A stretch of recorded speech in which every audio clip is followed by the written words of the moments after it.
Bienvenue à cette nouvelle exploration. Aujourd'hui, on se penche sur des écrits assez fascinants.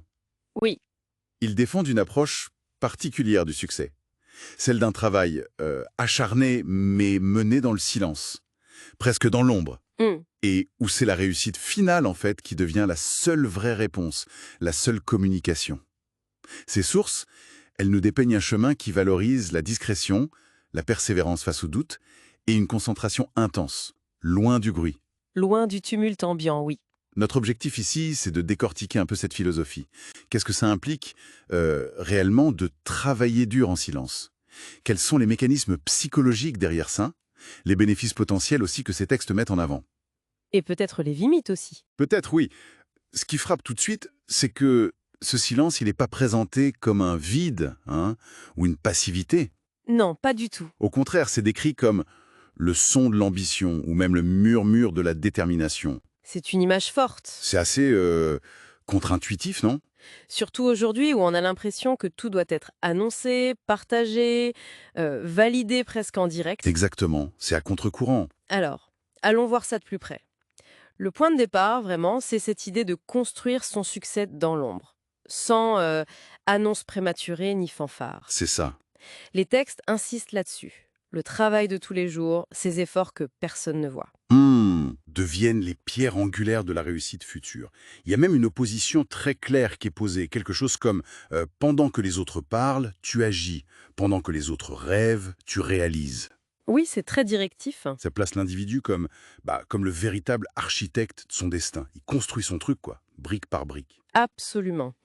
Et ce qui est vraiment intéressant, je trouve, c'est comment ce silence est présenté. Pas comme une absence, mais comme un outil stratégique, un espace actif. Un espace actif, c'est-à-dire? Les sources suggèrent que ça favorise une concentration très profonde, presque méditative, tu vois. C'est essentiel pour maîtriser quelque chose de complexe ou mener un projet ambitieux. D'accord. Loin des distractions, loin du besoin d'avoir l'approbation tout de suite.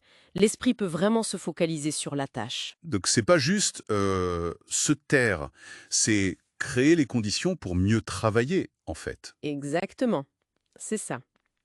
Et il y a une autre dimension, l'introspection.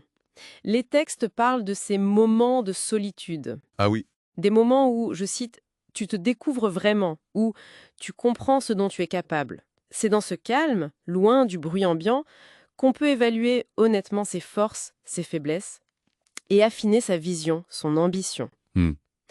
Cette discipline, ça mène à une clarté d'objectif. Et l'idée derrière, c'est que cette préparation en silence, elle en rend le succès final encore plus percutant. Plus fort, oui. Voilà.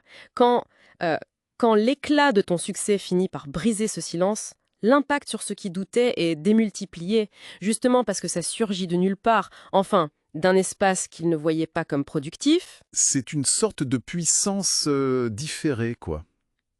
Intéressant. Parlons maintenant d'un autre élément qui revient beaucoup dans ces textes. La douleur, le doute. Oui, c'est très présent. Et c'est pas présenté comme des obstacles à éviter à tout prix. Presque comme des ingrédients nécessaires. Mhm. Le texte parle de la sensation aiguë face au scepticisme, chaque regard sceptique, chaque doute murmuré. Oui. Mais c'est décrit non pas comme une fin, mais comme le début d'une transformation, voire une étincelle qui peut allumer un feu ardent de volonté. Oui, cette perspective elle est assez frappante. Il y a une sorte de processus alchimique qui est décrit dans les sources. Alchimique. Oui, cette capacité à transformer la négativité, la souffrance psychologique du doute, de l'échec temporaire, en énergie brute. La douleur, c'est pas quelque chose qu'on fuit passivement. On doit l'embrasser, l'utiliser activement. D'accord. Elle devient, selon ses écrits, un maître intransigeant mais juste. Maître intransigeant mais juste. L'image est forte, c'est vrai. Mais comment ça marche concrètement, cette transformation, d'après ce qu'ils disent? Les textes suggèrent que c'est l'adversité qui forge le caractère, en fait. La douleur, elle enseigne la valeur de la résilience. Ok. La beauté de la lutte aussi. Et surtout l'importance de rester fidèle à soi-même quand tout semble nous pousser à abandonner. C'est cette confrontation qui sculpte une détermination de fer. La métaphore la plus parlante, c'est peut-être celle de la douleur comme le sculpteur qui révèle la magnifique statue cachée dans le marbre brut de ton existence. Ah oui, pas mal. Donc il ne s'agit pas de faire l'apologie de la souffrance, hein. C'est plutôt sa canalisation consciente pour se renforcer de l'intérieur. L'invitation, c'est d'accueillir ces difficultés non pas comme des preuves qu'on n'est pas à la hauteur, mais comme des opportunités de grandir. Ça demande une sacrée force mentale quand même. Oui, c'est certain. Et cette force, elle semble, d'après les sources, se cultiver souvent dans la solitude. Le parcours est décrit comme un sentier étroit semé d'obstacles, Hmm, hmm. et qui n'est pas conçu pour être parcouru en foule. On insiste beaucoup sur les sacrifices. Oui. Chaque heure passée à peaufiner ton art, chaque moment de renoncement, au plaisir immédiat, aux sorties pour rester concentré, la grandeur semble réservée à ceux qui acceptent cette discipline silencieuse. En effet, cette solitude, elle est présentée presque comme une condition sine qua non, ou en tout cas comme une conséquence fréquente de ce type d'engagement total. Pourquoi elle est si importante, cette solitude alors? Elle permet ce dévouement sans partage, cette immersion profonde, loin des influences extérieures, des compromis potentiels. C'est aussi un test redoutable pour la détermination sans faille. Un test? Oui.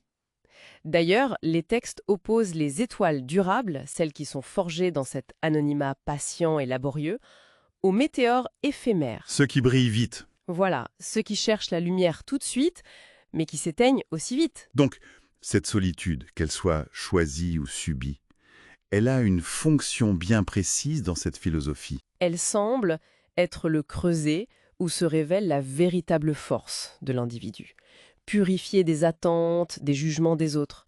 C'est dans cette quiétude de ce chemin solitaire, malgré les difficultés. Oui, parce qu'il y en a des difficultés. Ah oui, les textes le disent explicitement. Les jours de fatigue, d'incertitude, le poids de l'isolement qui peut parfois sembler insurmontable. C'est là que la conviction profonde, la motivation intrinsèque sont testées et renforcées. La fierté ultime, selon cette perspective, elle vient pas tant de la reconnaissance des autres, plus tard. Non. Non, elle vient de la conscience intime, là, maintenant, de la valeur de l'effort fourni.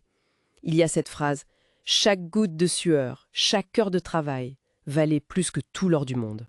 Ah, c'est une validation qui se construit au présent alors? Dans l'action. » C'est exactement ça. Et face aux doutes alors? Parce qu'il y en a forcément, qui viennent de soi ou des autres. Comment on réagit selon cette approche?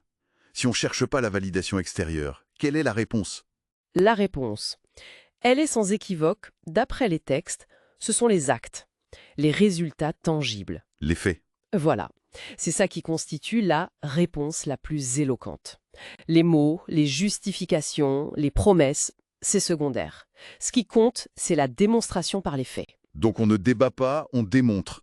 C'est un peu parler peu, faire beaucoup l'idée. C'est tout à fait ça.